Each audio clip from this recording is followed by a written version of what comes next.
Hey, bud. Why? What the fuck are you doing here? I had to come all the way back from Canada because apparently we triggered some people in our last video. Gotta sort this out. And I brought reinforcements. Oh shit. Is that Ben? We saw the sticker, people. We get it.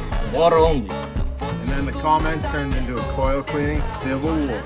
Listen, that sticker is just the manufacturers trying to cover their ass. They don't want some rookie dumping acid on the coil. But us pros, we know the difference.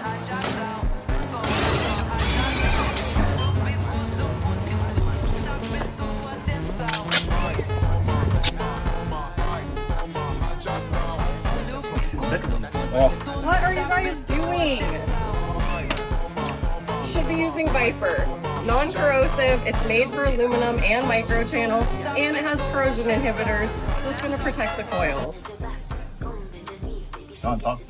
Here's the truth. Manufacturers don't want the lowest common denominator, that's you guys, wrecking coils. But in the real world, water doesn't always cut it. You ever seen a coil caked in cottonwood? Well, garden hose ain't saving that.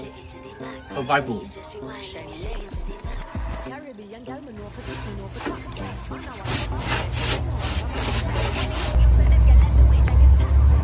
And for the record, we did it safely. Power off, fan out, inside out.